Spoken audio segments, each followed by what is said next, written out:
Hello, everyone. You are now listening to the Storm Connect podcast with Leno Ninja and also my new official co-host, Crunch.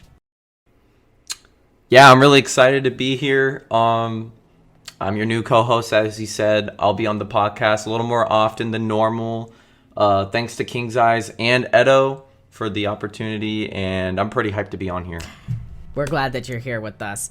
So, before we get started on this, again, Storm Connect. This is we discuss of gaming topics and anime series of our own interests like Kingdom Hearts, Persona 5, Ruby, and so on forward. The goal we aim to accomplish on every episode is to provide insights on these subjects that are usually overlooked to spread awareness and learn more. This podcast is definitely going to be a lot of tea moment. Today, it's time to spill the tea on the Byleth in Smash controversy. So let's just get right into the introduction to how they revealed Byleth in Smash. Yeah, I don't know about this one, man. So as y'all know, Smash, the new characters that we've been getting have been all third party up until Byleth. So we've gotten Joker, Hero, Banjo, and Terry. Each from, completely different games, different types of genres too, etc., etc.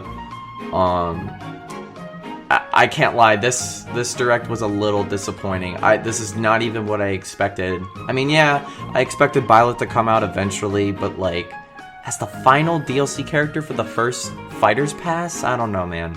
What do you think? So, here's the thing that I want to actually address with this, that I thought it raised some concern.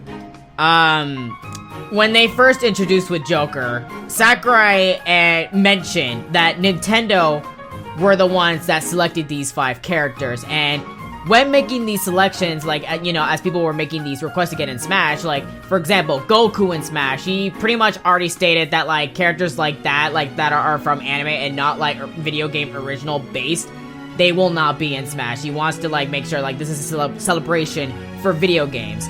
And for the selection for the DLCs, they were supposed to be characters that are from, new franchises and not pre-existing franchises. So, when they revealed Byleth, I thought it was kind of off. And basically, as it turns out, of what we saw in the Direct, Sakurai mentioned that not many people in Nintendo knew that this was going to be revealed. So, it's weird that, we went from, Nintendo was the one that made these selections, all the way to Sakurai smuggling an early version of Fire Emblem Three Houses. And I guess, he's not exactly lying, because Fire Emblem Three Houses, it is a new game. I just thought it would just not be a pre-existing to the bigger franchise as Fire Emblem, where we have Marth, Chrom, Roy, all these characters from, different other, types of the, main line of the story. So, I found that extremely odd that Byleth was revealed as the final character to end off with this pack. I feel like there was something that happened, and for some reason you ended up with the first party choice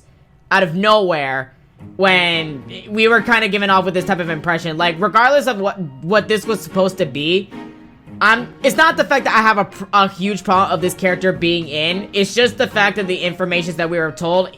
It was almost like this was wordplay. A lot of wordplay into this. So technically he wasn't lying, but it was definitely not to what we expected. Yeah, to kind of carry off of that too, I mean, now looking back on it, I think they started the pack way too strong, because, I mean, Joker was announced and revealed at the Game Awards 2018, which is essentially literally hours before the game came out, sorry. It was on December 6th, 2018, I believe, and the game came out the next day. The Game Awards was running around late nighttime, and when they revealed that, I mean, that set some incredible expectations. No one really expected Joker to get in, because at the time we were still pretty unsure about what lengths Nintendo would go to get certain characters in the game. And the fact that they reached out to get Joker, that is still beyond me. My mind is boggled to this day still that he is in this game. Despite that I don't play him nearly as much, just because personally I don't find him that fun anymore, I still think it's amazing that a character like that could represent their game in Smash. And, going forward, we got Hero from Dragon Quest, which was, I mean, long overdue. I was expecting him to be in 4, when they announced Cloud, but then we got Cloud, so we take those. And then Banjo is one of those, finally you're home, you finally come to your true home, this fighting game. So it was really nice seeing that. Terry, more of a personal pick for Sakurai. He definitely knows about King of Fighters, but Byleth's strange because when he first was announced and I was watching the direct, I streamed it. I had to wait a couple hours because I was in class, so I had to avoid social media and everything. I was let down. I was like, another Fire Emblem character? Really? Like, why? But I remembered, like, I really do like Three Houses. I've played through, like, one of the houses so far, and the story's cool. I love the characters. There's a couple dry characters in the game, but Byleth, personally, is such an awesome character. I actually really like Byleth, but, so I don't nearly have as much hate for him like I did with Corrin, because Corrin, I truly feel like was in the game for promotional reasons, because Fates was not out when he came out. Like, I think Fates came out, like, 3 or 4 months after Corrin was in the game, and I didn't appreciate that, because Corrin I didn't like the character at all. She felt weird to me. She was a really corny character, no pun intended. Like, I didn't like any of her movesets. I hated fighting against her, and I don't know, just seeing her, I'm just like, God, I am disgusted. But, like, Byleth is cool and comes from a really good iteration of Fire Emblem. They bring, because it's a he and she, but they bring a lot of good songs into the game too, and I feel like a game like that definitely was inevitable to be represented in Smash, but as the final character in the pack, I still find that to be really questionable, because clearly something happened. I personally feel like there was a character that was going to be added, and it somehow didn't work out, because Byleth would have been perfect for the second pack opening, because yeah, it's Nintendo based, and it's not a third party character, but I still feel like doing it as the final character after we got 4 third party characters in a row, I don't know how to feel about that. It makes me wonder if Nintendo was the one that actually selected this character or not, because again, like, knowing the fact that Sakurai said himself not many people knew, and all of the other facts that were mentioned into that direct video, I find it really hard to believe that, this was supposed to be it. Like, again, as much as that, like, I didn't want any more Fire Emblem characters in because we already had enough, it was inevitable, especially with the high reception of Fire Emblem Three Houses that it got. It was definitely inevitable that there was going to be another Fire Emblem representation. I just did not expect it so soon, especially in this pack. That caught me off guard. Yeah, and, like, one thing I will give credit for is I really do think Nintendo picked some amazing characters. Like, when that bit of information was revealed, I was a little concerned because I didn't know what sort of lengths Nintendo would go to get other characters in the game, and, like, how much work would be put into them. Right.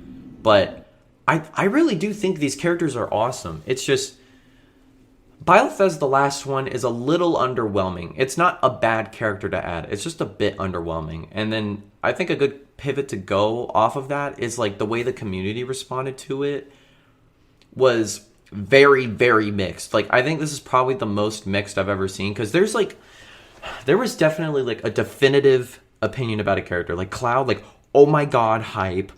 Corrin was mostly, like, ill gross. And then you have, like, Banjo, which is, like, even people that didn't want Banjo in were still like, I gotta respect it. That is insanely cool that he's in the game.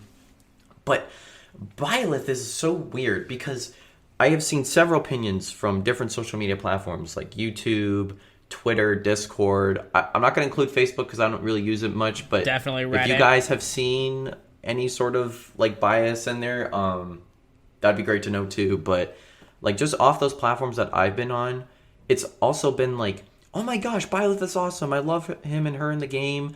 They're great additions to Smash. And then some people are mad about it and be like, okay, well, first off, it's another Fire Emblem character. Like, why? And second off, the last character, that's so underwhelming. Like, I do agree with that bit, but the character doesn't look bad. It's just a very mid-tier character, I think. And I think the community is very separated on the addition of this character because it's Fire Emblem, and also, what's the other thing? Besides it being Fire Emblem as the last character, like I stated, it's a little iffy. Now, see, I also want to bring this up, especially now that you entered to this, the community's reception. of Byleth into Smash. I will say, like, again, as Crunch and I, we have expressed, we're not exactly too thrilled or hyped about Byleth being in Smash. Like, it's a little bit underwhelming and somewhat, I will say, a bit disappointing, though, but the way of how others have made this type of reaction was definitely not a good one. And it's very disgusting to see, like, again, there was a lot of tweets that are floating around that Sakurai should be fired, and that is wrong. That is just completely straight up wrong. Like, I'm gonna say this right now, like, this man was responsible of bringing everyone back. He could have just done that and stopped from there. He wouldn't have to do the DLCs and stuff like that. He could have just stopped from there. Because it's really, especially, like, again, like, come on. Are you gonna sit here and tell me that you expected Snake to come back? Especially what happened with Konami. Did you expect Youngling to come back? Pichu to come back and stuff like that? All these characters. You're not gonna sit here and entertain this idea that these characters were meant to come back, especially with the character cuts that were made in Brawl, and then when you enter the 4 and stuff like that, because there was so much controversy and, like, so much licensing, the trademarking and such, where the money goes. It's so much to do. And I believe that Sakurai has put in a lot of effort just to make this happen. And, like, with this DLC lineup, that's like an extra, like, kilometer. Not just a mile, a kilometer that Sakurai is making for the franchise. He could have just stopped from there. But no matter what, you can't make everybody happy, I suppose. But it's just really wrong to go about it, to act such entitlement, especially to, like, because, again, it's one thing to set expectations. That's okay with it, though. But it's like, we got enough as it is, and right now, like, Smash Ultimate, debatably, it's, like, the best Smash game up to date as of right now, in terms of, like, you know, for what it's set for casual play and competitive and such. Like, that game has been popping off since, pretty much ever since its release. Yeah. I was trying to think of something to say, but you basically summarized most of what I was going to say, so... Mm-hmm. It's just that, like, I'm very disappointed because, like, especially, like, looking at the YouTube video, like, if you were to go to the YouTube video right now for the Smash Direct, gosh, yeah. It is the most nastiest, like and dislike ratio, and oh my god, I can't imagine. I have such feelings about that because, okay, it's one thing to not like certain content that is coming there, but you have to understand that dislikes are incredibly harmful to a channel, especially if you start to reach over, like, the halfway threshold. Just because you don't like a character doesn't mean you have to dislike the entirety of the video. Like, that is content that we got from Sakurai himself. This is a character that they worked hard on. You don't have to like it or hate it, but, like, you know, just understand the fact that they are working above and beyond to please the consumers, which, that's us, like, competitors, casual players, college students. I mean, you name it. There's a different variety of people that play this game. And the fact that people are petty enough to go on Twitter and flex that they dislike the video is just disgusting. I don't get that mentality at all. Like, that's so toxic to go onto a YouTube channel and dislike it. Like, the purpose for that button, I feel like, is to take content off that is not suitable for YouTube, or that is just not even downright bad, like bad content, but just, you can clearly tell that content made with ill intention. Like, oh, definitely. For an example. Yeah. Like, you know, the whole Logan Paul thing with, like, the Suicide Forest, like, that needed to be disliked because that is, one, not suitable for content. Two, the way he went about that was disgusting. And three, actually, I don't even need another reason. Like, you get the point there. But there's also videos like, you know, murder, or, like, just anything that's graphic or copyrighted things that aren't your content. Like, if you're stealing content from other creators and uploading them, that should be disliked or reported. Like, that's what it should be used for. Not to express hate for a character. Like, I understand it, the dislike button's there. You have the freedom to click that button if you want. But, like, be mindful what you're doing. You know what I mean? I just find that so disrespectful. I also want to bring up with this point as well, in terms of, like, you know, basically disliking the content that it was there. If you're not aware of this, on Twitter, there was a tweet made by the DMC, the Devil May Cry Twitter account, saying that there was going to be official the same day that the final fighter was going to be revealed, and of course everybody was just like speculating like, oh, it's definitely gonna be Dante and stuff like that, and especially with the ambiguous thumbnail, which Sakurai is holding 3 fingers and such. Oh, that must be a reference to Devil May Cry 3. So a lot of people were just, it definitely upset a lot of people. It was just poor timing in terms with Smash and Devil May Cry, but it is what it is. And just because that there was these ambiguous tweets that were coming from Nintendo and for Devil May Cry at the same time does not automatically mean that Dante is in Smash. That was just speculation that was made up among the Twitter users, and people took it as fact. And for some reason, like, they still took it as fact even after the reveal of Byleth. And I don't understand why would that be the case. I understand making that connection, but I want to consider it as a fact. That's just all, like, we will just have to wait and see. Like, there was anything confirmed by that point. No comments from Devil May Cry about it, no comments from Nintendo about it. They just said, look forward to what's going to be coming in these few amount of days. Same with Devil May Cry, and that was just it. We don't know what was going to be coming next out of that. And it's more about like, oh, when my character didn't get in and stuff like that. So just because they favored a Fire Emblem character again and such, I must express the distaste towards that. You can do that, but not in a way to where you must disrespect the creator, the one that has brought a lot of people together and your favorite characters from favorable games. That's just disgusting, vile, and pretty arrogant, I would say, as well. I could not agree more with that. And, like, kind of, besides, like, all the hate, too, I guess part of it could come towards the moveset as well. Like, after the Direct, I kind of went back through it, and it's like, I guess one thing I took out of that Direct was, I remember Sakurai was talking about, like, you know, with all these characters that we add, it's not just to add another character to the game, it's to add a new mechanic that makes the player think and adapt. For that reasoning, I was kind of against, like, mechanics like burying, running, not being able to run through people, bringing back directional air dodge, having meters. Like, I get to most people that's like, you know, pay to win type of, it's like a pay to win type of mechanic, but it's still a mechanic, and I think it's really interesting to try and adapt to new characters like that, and then see where they stand in the game. Like, for an example, like Banjo's Wonder Wing, I think is one of the most broken DLC mechanics, like, in this game so far. Oh, definitely. I know there's, you know, Heroes Menu, and then there's Joker Arson. Actually, I think that's the most broken, but second most broken, I think, is Wonder Wing, because, like, you know, you would think with a move like that, you could beat it with a counter, or you could beat it with a hit move, or, like, you could possibly out super armor it, but literally all you can do is grab, and that's like the most ballsy option to go for, because sometimes if you trade with that move, you're dead. There is no coming out of that. And on top of that, it can be kind of hard to punish too, especially when you shield, because they go past you too, and sometimes if you're not quick enough, they can just throw out a jab and, you know, get that past you. So the thing about Byleth is, like, I don't see any sort of, like, insane mechanic that him and her have. Like, I guess the coolest thing that they have is the up B, which is basically like Joker's grapple, but Byleth actually goes up and then kind of kicks them depending on your percent. So if you're at, like, low to mid, you're gonna get kicked kind of, like, upwards, which makes sense. And then if you're at high percent, it will spike, which is insane, because there was a part in the Direct where he was just constantly upping the opponent, and you can keep using the move, and even after you up B them, you can make it back to stage.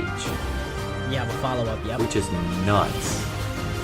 Like, I know Joker's at first was like, well, that tether's actually pretty good, besides the fact that you get gimped, because in your momentum you don't have it anymore, so you just kind of, like, drown to the blast zone. But man, that thing is broken. Like, or it just looks broken, like, based off of, like, a perspective, but what I found really interesting with that, I mean, again, like, with that being said, like, Byleth, it actually, she looks very interesting to play. I love of, like, how creative that they went with this, especially, like, you know, as they mentioned before, like, you know, they want to make it feel like as if, like, they're part, or they came from their respective franchise. So they did a really good job with this. What I found really interesting, is specifically with Byleth, and then you compare it to the rest of the DLC characters. Sakurai has, like, gassed the rest of the DLC characters of what they can do, or what the potential could be, and, like, you know, how much, like, type of brokenness that it could reach.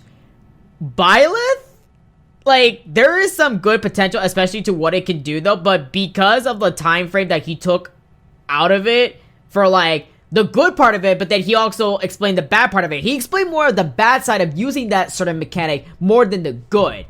So I'm just here like, oh, yeah, no, definitely not a high tier character or whatever. Which again, that's another topic for another day though. But I just found that really interesting. It's like, are you really okay with how this character was designed, or do you want to buff this a little bit more? I want to answer that, or I want to know that question. Yeah, cause looking into the other moves too, like as I'm watching the direct, like normally Sakurai pretty much gasses up the character. Like, not to the extent that they're top tier, but like the way he talks about moves with other characters is like, wow, that looks cool, and it kind of skews a viewer's perspective at first about a move. Like when they were introducing like, you know, I think it was Hero's back air. Like, looking at how big that move was, I was like, oh my god, that thing is insane. But it's really not that crazy. But, like, the way he talks about it is very persuasive, and it really does make you want to get this character and, like, get your hands on him and see what's up. But, like, with Byleth, it was strange because, yeah, he was talking about the moves. Like, he was talking about, like, how you can use different relic weapons besides the Sword of the Creator, which is the default weapon. But they were talking about, like, how laggy it is and, like, don't use this move. Like, especially, I think it was the down B or the side special, like the big hammer move or the, like, axe move that he did. They were like, oh yeah, it's a cool move, but, like, don't use this against, like, characters with counters. I'm like, what? Why would you say that? Right? Like, now that makes me not want to use the character a little bit. Like, oh, wow, I can't even use a move against a specific part of the cast. Like, I understand you have to have variety and, like, weaknesses and strengths, but, like, to ridicule a move like that, like, I don't know, like, obviously you can read a counter and you can bait one out and then you can use that move. Or even sometimes if you get, like, a random confirm or you read a recovery, like, you can still use it like that. But to say it in a direct, like, is just so strange to me, like, to show off weaknesses like that. I guess, like my final point on that is, like, I guess something that Sakurai probably did was he maybe wanted to show every aspect of the character, like where the strengths are, where the weaknesses are, because I wouldn't blame him for that, because he wants to be truthful about the character. Like, he doesn't want to gas them up and then they end up being, like, the worst character that's ever graced Smash. Like, I understand wanting to be honest, but I don't know. There are some things he could have left out that we could have figured out ourselves. And that's something that I was like, because I went back to the direct and all I could do was, I had a list, like a numbered list of the specifics that he mentioned as to how you can beat Byleth. After, like, he says, oh, but this is the great thing about Byleth. But, and then he mentions the best way to counter and such. And then, like, you know, again, it's more than easy enough to, like, basically draw our own conclusions as to, like, well, is this character actually worth it or not? We don't have the character yet. So we're just going to find out in about a few days from now, because it comes out on the 28th. But even then, I'm just here questioning that. I'm like, wow, you're really being honest about it. I mean, more props to you on that. Like, yay, but do you really want to do that? That's crazy. But that's bold of you. I respect that at least. So I'm cool with it, but it's just, it felt off. I won't deny that. Yeah. I mean, I know I've been talking a lot of crap. And technically Edo too. I know we've been kind of, like, collectively talking some smack about Byleth, but the character's really unique and very true to the origin of the game that they're from. Like, these relics are straight from the game, and they work the way they essentially do in Fire Emblem Three Houses as well. The stage is gorgeous. I actually love the stage because he picked certain areas out from the map in the main area, which is, like, the place you go to before you start doing missions and progressing the game. Like, you go to these houses and talk to people and strengthen bonds, you know, upgrade weapons, etc., etc. And, like, the places that they picked were great. Like, those are the main hubs. of the area too. They included important aspects from the game, you know, certain people that are important. Like they added the house leaders, and I gotta say, I'm like out of breath talking about this character, but the alt costumes are fire. I am so happy with the alt costumes because if you haven't seen them, you know, the default one is obviously what Byleth looks like. In the game, there is a spoiler moment. There's like a certain time skip thing that happens. Reason why I will not say for those that haven't played, because obviously spoilers. But there's a time skip alternative costume, and it looks great, and it looks exactly like it was in the game, and I'm so happy. And then on top of that, they added a reference to Sothis, I think, which was the older brother who was he was this other character's brother. I forgot what her name was, but she's a tiny kid. And then they also added the house leader outfits, which is great because I love when they do costumes based on the origin of the game. Like there's a Edelgard costume, there's a Claude one, and there's a Dimitri one, and they look great. Like they look so good, and I'm so happy because I was so nervous they were just gonna make like boring random color swaps. Cause like Terry's was kind of that, but also had reference to his games. But I don't know, that part made me really happy, and that's kind of like brought it all together for me. Like I'm not incredibly hyped for this character, but the work put into it I can immensely appreciate, and I am very grateful for that. Speaking of looking good and the stage that comes with it, I need to talk about this real quick because some part of it in the direct actually, it kind of bothered me a little bit. This is subjective to some people and to me, but the stage, I also love it as well. But I'm gonna take this with a grain of salt because this was this entire thing was recorded back in November, and we're in January right now.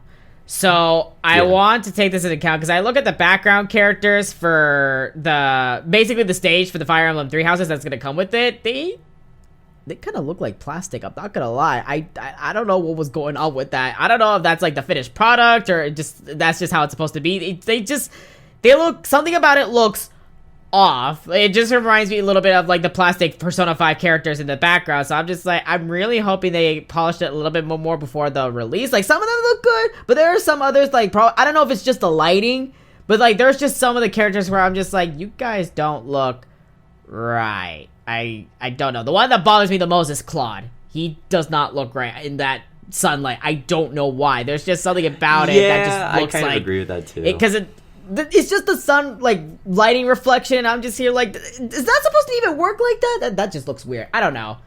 So, the one thing I will appreciate that Sakurai did not do this time, because he did this in the last direct, was he talked a good 10 to 15 minutes about background characters that they added, and they did that for Terry. I'm glad he did not take the entire time for Fire Emblem 3 Houses. So, he kind of just, like, you know, briefly mentioned it and then just moved on. With Terry, he just had, like, a whole speech for it. Like, okay, all right, okay, we're gonna sit here for an extra 10 minutes. Let's go.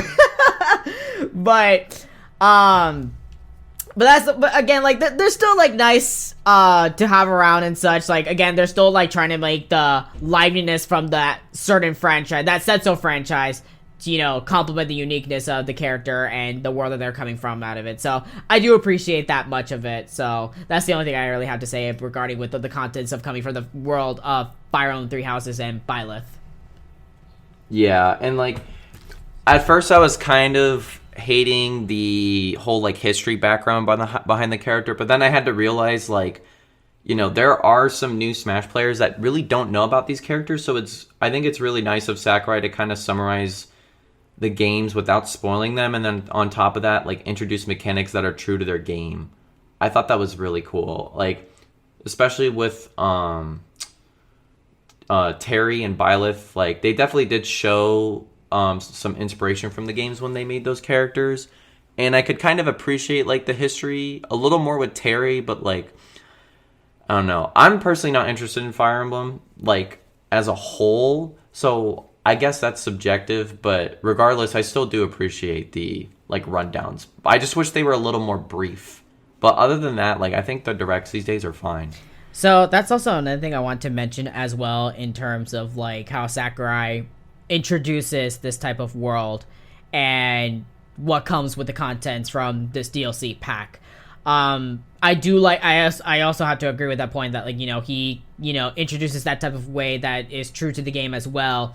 Cause Fire Emblem, not many people will know Fire Emblem if Smash was not a thing. And I believe, like, Sakurai has been, like, the main front force, the front face, in order to promote Fire Emblem and got it to where it is right now. Like, I didn't even know who Marth was and Roy when I played Smash Melee. I did not know who they were and such, and, like, when they kept adding on, like, okay, Sakurai is a huge fan of the Fire Emblem series, so it's starting to show a lot as we progress through the titles of Smash. So I was just here surprised. I'm like, he really must like this title and such, and he really wants it to go out there because Nintendo is not doing so much for the marketing for Fire Emblem. So I feel like Sakurai is also kind of taking advantage out of that, and that's smart.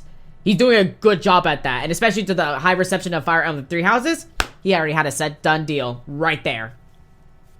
Yeah, I think that's great you bring that up because he even described it in the Direct himself. I remember he was mentioning that Smash won, like, Best Fighting Game of the Year, which, well-deserved, by the way. Like, this game, you could say what you want about it. You might not like mechanics or whatnot, but, like, it is a really good game. It's really good. And personally, I believe it's the best game in the entry, like, in the entire series. But, that's subjective, too.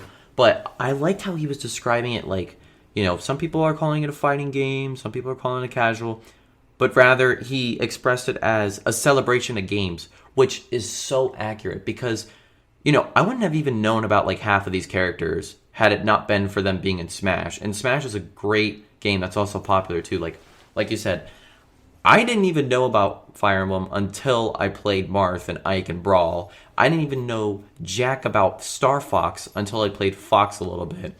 I didn't even know anything about, like, Meta Knight or DDD because I never really played Kirby like that, and I didn't even know who Snake was until Brawl, and then I actually got a little bit interested into his games, and I'm not a huge fan of him, but, like, I can see why people really like, the Metal Gear entries. Like, that's a great example of it being a celebration of games. Like, he's celebrating popular figures in games and just the gaming community that have contributed to some of the best moments as well. Like, Zelda is a very well-known title that deserves to be recognized. Star Fox is as well. Kirby, obviously, he made those games, so he needs to bring that rep as well. And then third parties, Snake, obviously, like, I think that's great representation. Final Fantasy, like, his library of games that he has played in the past are really brought forth in this game, and you can kind of see his interest in these characters. Like, I feel like when he adds characters, he doesn't really care what other people think, but rather he adds characters that he finds to be heavy contributors to gaming history, and I think that's really awesome. It is, and that's why, like, I can see why, like, Sakurai has mentioned that he feels a little bit conflicted to how it's viewed, though, but it's the best way to describe it. The celebration of video game franchises, and again, he's responsible for, like, pulling this in, of these worlds and such colliding, like, because this is, like, one of, like, the biggest, like, video game collaborations ever, with you bringing all these worlds in and such. Like, again, we have over, 990 soundtracks, I believe? Something crazy number like that. So you have a crazy set amount of numbers, and there are some crazy collaborations that nobody expected. Like, again, not just with the Persona 5 and Final Fantasy, as just per mentioned, which I'm going to get into that a little bit later, which I think it's still cool. I can see why it would disappoint, Smash players in a way, but it's still cool because it's like an opportunity, since this is like the big hit, the big moment for Smash. And Sakurai has also mentioned this before, is the fact that we may not have an opportunity like this ever again, especially if there's going to be another Smash. I feel like this should be it. Like, this is perfect as it is. But yeah, I was gonna say I do agree with you. Keep going, yeah.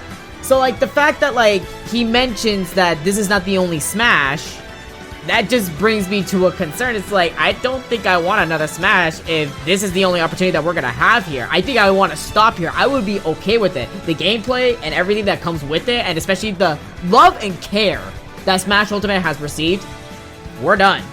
We're cool. You don't need to do anything else beyond that point.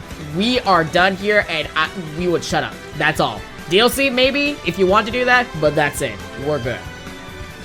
Yeah, like, he literally mentioned that, like, Iwata's, essentially his last wish was to make Smash Ultimate, and I think he played part of, like, why everyone's back. I think he really wanted all the characters from past games back in one game.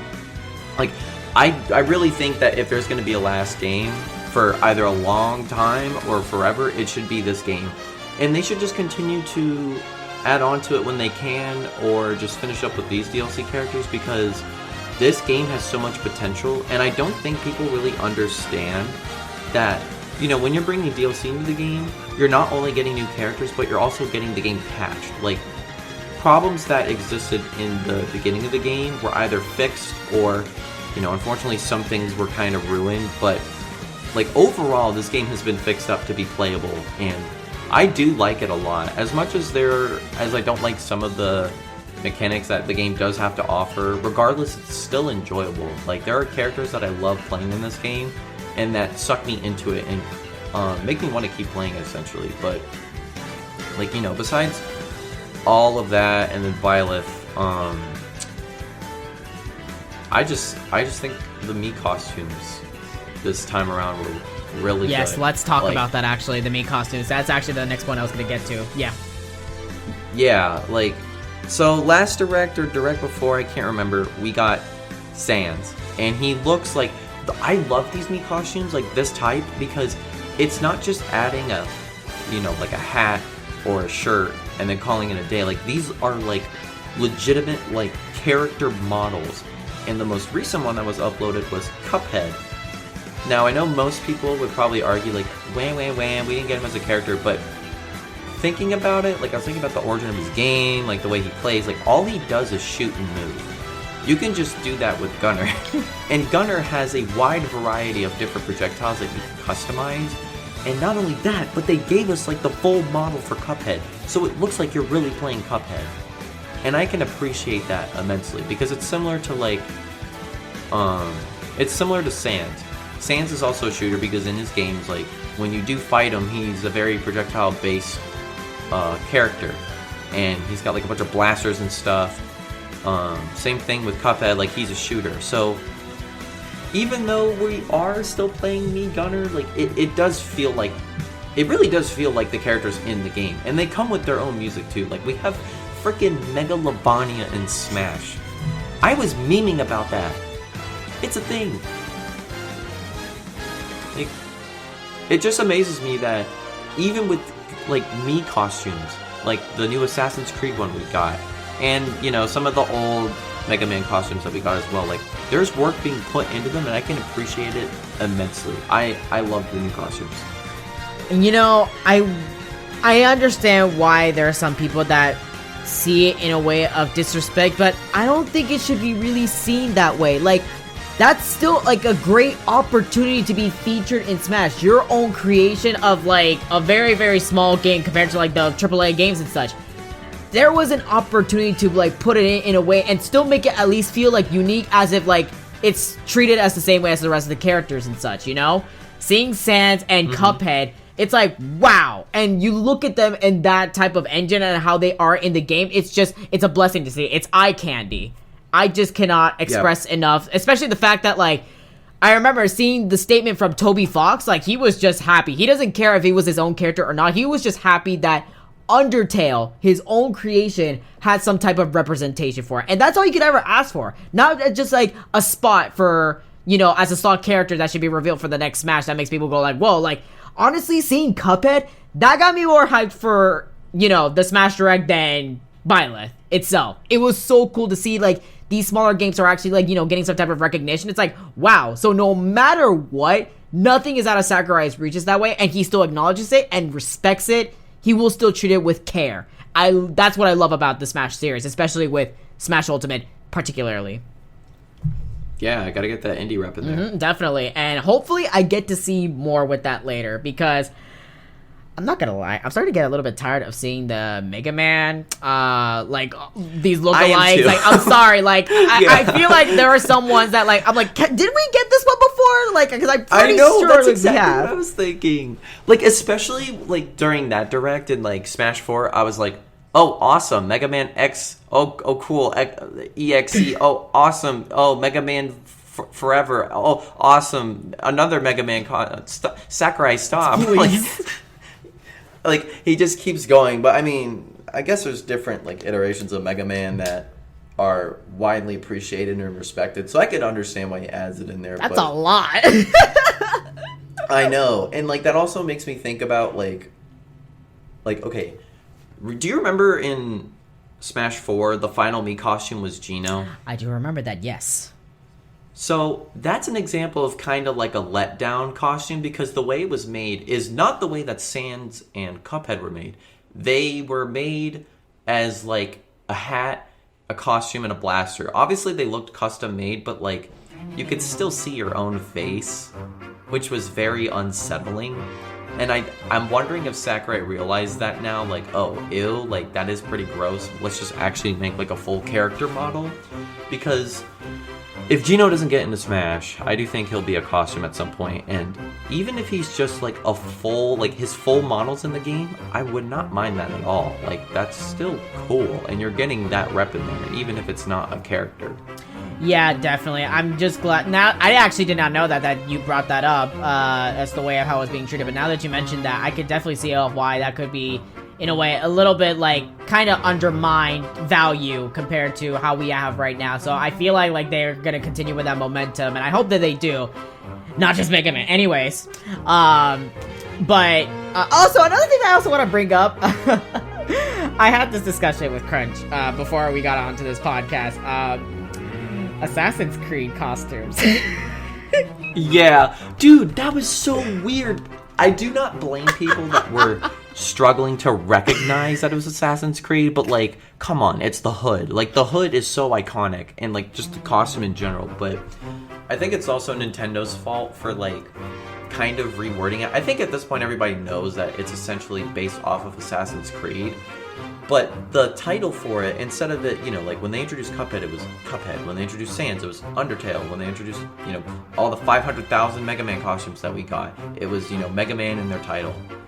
But they titled it Altair, which was strange to me. I guess it makes sense because there's different assassins in the game. Like the first one is Altair. He's the most well known. And then there's the one that kind of runs through like a simulation, which is like Ezio. But they could have just called it Assassin's Creed and then mentioned in the title too that it's the Altair version. Because it would have been more satisfying to me had I seen the what's it called? If I had just seen Assassin's Creed, like the logo would have just been like, oh, that's so sick. Yeah, because I was so confused, because like the first thing that popped into my head, I was like, oh, okay, Assassin's Creed, and then I look at the title, like, of who Nintendo was collaborating with. I was like, wait a minute, why is it titled that? Is there something I'm missing? Did Assassin's Creed get like a new rebrand? Because I was like, because I don't know anything about Assassin's Creed. I just saw it as it is. I was just like, okay, I don't know if they still fall up in the same way or if they're the bootleg Assassin's Creed, because I didn't pay much attention to that. And because again, like I only know Assassin's Creed for that title specifically, not for the origins of it or like the first title or whatever that was part of the like the main line of the games for it. So that just threw me off for a little bit. But I thought it was just very interesting to point that out. It's just like, okay, you could have just said Assassin's Creed, but go off Nintendo or whoever was responsible for this. Okay. Go off, sister. Go off. So calling Sakurai sister is so strange. Don't. Oh my god. Yo, on period, go off, sister. No! Like, but yes, I hope that they do continue with this momentum with the Mii costumes for this, because right now, like, this is extremely, really, really good. I love how they've been doing their presentations for it. And again, no more Mega Man. I'm done with it. Please, God, please, just stop. Please just stop. I want to see more other things from other than Mega Man. I know that like it has some good shit. Don't get me wrong, but no more. We're done. I know. I'm done with it too. And I don't know. Like that part of the direct was great. And then obviously, I think this is the moment that I think a lot of people maybe that listen to this podcast are probably waiting for is like the final announcement that we got was, I can't believe I'm saying this, but we're getting 6 more characters. What the fuck? That number surprised me. Okay, so I was expecting it to be, if they were to add more characters, I was thinking, oh, you know, maybe they'll add like a couple extra ones, like 3 more, and then they're done.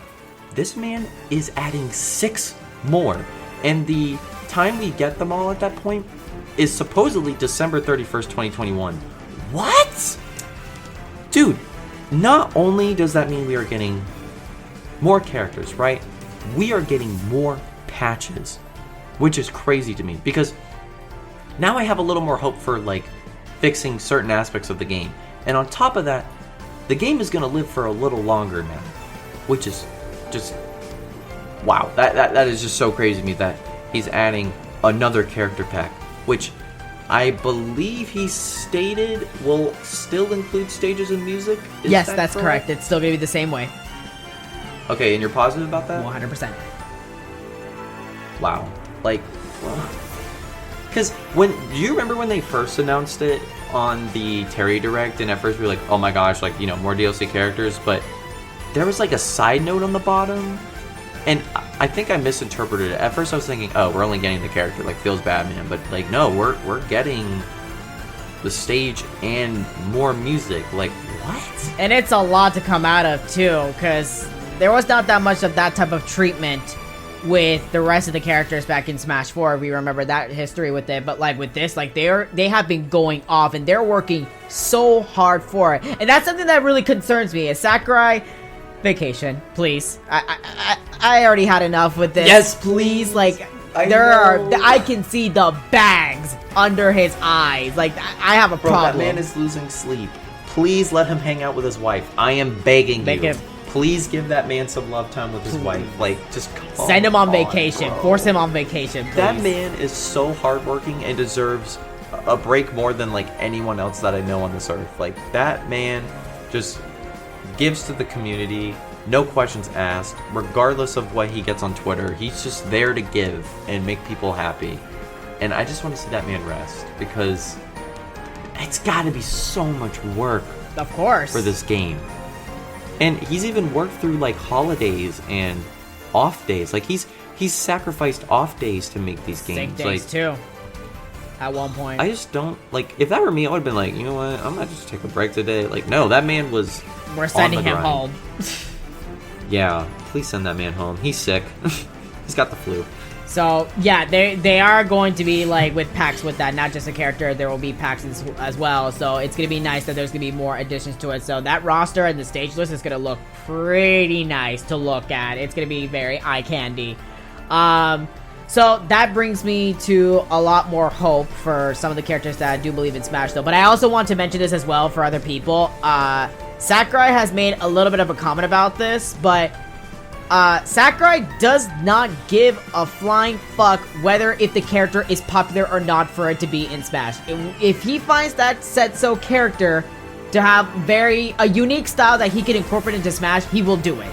Not just by fan popular choice. And he actually like has proven that with, again, Piranha Plant. So yeah, like that was probably the most random DLC, but I don't use him that much because personally he doesn't really fit my like fun criteria, but I know there are like plenty of other people, you know. As you may know, the whole Plant Gang meme originates from Piranha Plant. Just a random ass character, but like it's kind of dope to see him in the game, I'm not gonna lie. This is basically a message, is the fact that like you guys, like, he appreciates the support that he's been getting for the game. You know, he enjoys it, and that's why he's doing his everything and putting his love and care for it, and many people in the Smash community appreciate that. I hope there will be more appreciation, especially to a lot of people making the nasty comments, though, but they're irrelevant. But anyways, right.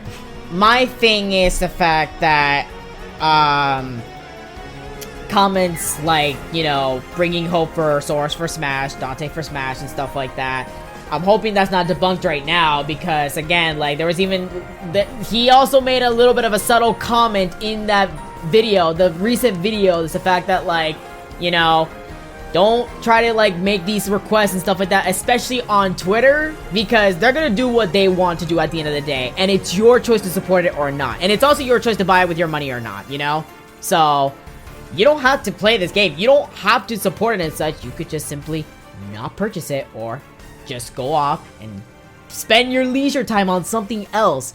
But it's just obnoxious. It's just like, you know, again, it's super entitled, especially we got the biggest surprises. Cloud, Persona 5's Joker and such, Dragon Quest, Banjo, you name it. And it's already enough, like more than enough, and all these characters added in.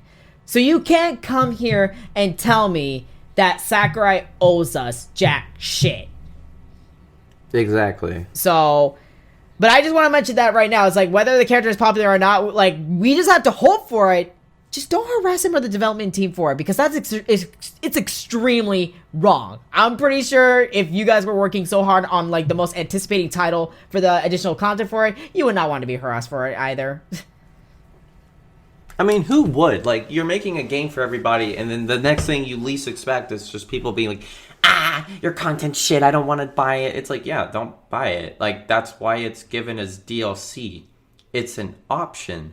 You do not have to buy it. I get... One thing I do understand, though, is, like, the whole, like, completionist mentality. Like, you have to have it because you feel like you'll have the entire game. I'm the same way, so, like, no matter what, I'm gonna buy it. But, I mean, you don't have to buy it. You can just stick with the characters that you want to have. Like, it's not really a waste of money. Like, I mean, if you've bought in the expansion pass or the fighter pass, and you feel like one of the characters is, like, not your forte, it's like, well, yeah, I mean, the characters, they're not going to all be the same character, like, same type of fighting style. Like, these are unique characters, and they're different, and they're going to, what's the word? They are going to target certain consumers. Like, if someone likes being a aggressive attacker, then this one's for you. If you like a bunch of jank shit happening at the same time, you can play hero. If you like being really aggressive, you can go Joker. Or if you like that Shoto style where you're patient but hard-hitting, you can go with Terry. Like, there's a bunch of options for you. You don't have to play every character. Like, you're not forced with a gun behind your head. Sakurai's like, oh, you better play this character or I'm going to pull the trigger. And you're like, mm-hmm, exactly. Like, just play the character you want. And if you don't want it, don't buy it.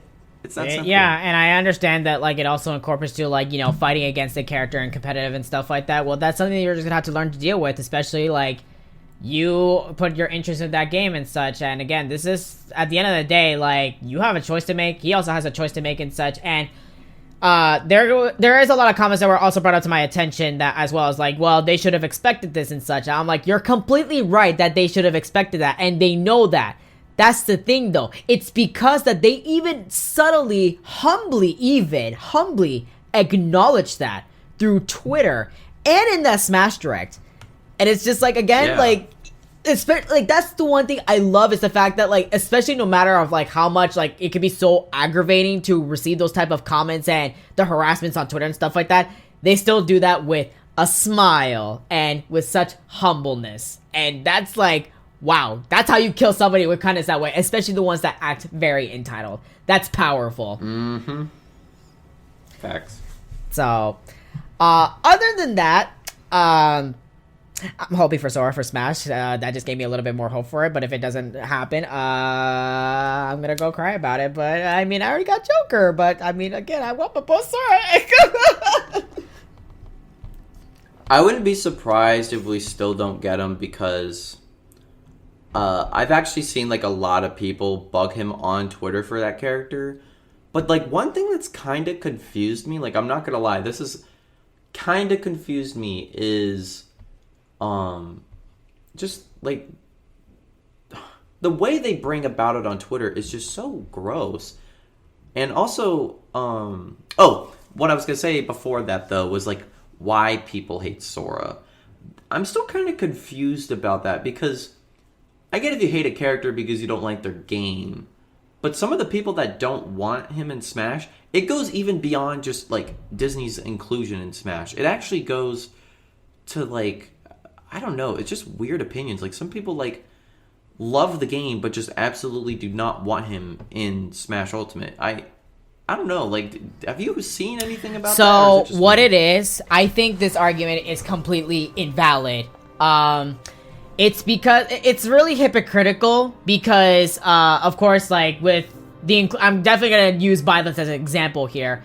You know, you have a high reception to people wanting Sora for Smash, and you know, but there's a huge amount of people that disagree with it because he wields a Keyblade. So because he wields a Keyblade, he will be treated as a sword fighter character. And with Byleth and such, there were people that were really happy about it, and some people that were really like angry about that. But you know, it's just the fact that like they feel like Sora would not have that much uniqueness to it and such, or he would ruin basically the purpose of the franchise, which I don't really see how that would. So, because again, all it really is just adding the character, their type of world, their play style, and the music. That's it. Nothing else beyond that. Oh, and of course the spirit board, who could forget? But beyond that, it's just the fact that, like, you know, like, if you're really that concerned for a character's playstyle and such, all because of, like, you know, more additions to sword fighters than, you know, brawl characters, or, like, you know, characters that are more of ammo type with bows and arrows, or, like, you know, Samus's gun and stuff like that, please stop. We have at least, we're reaching to the 80 character mark for Smash Ultimate. At this point, it really doesn't matter.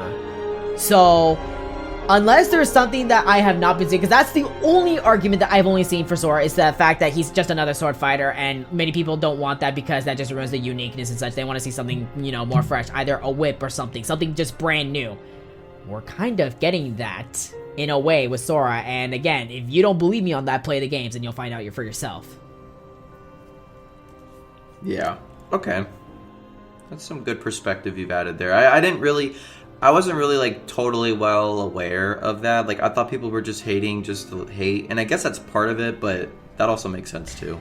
Right. So, it's just that, and, I don't know. I just think that it's just a bit much for, especially, like, the fact that there was a fence over, especially the fact that now, at one point, it even trended on Twitter, which it was crazy.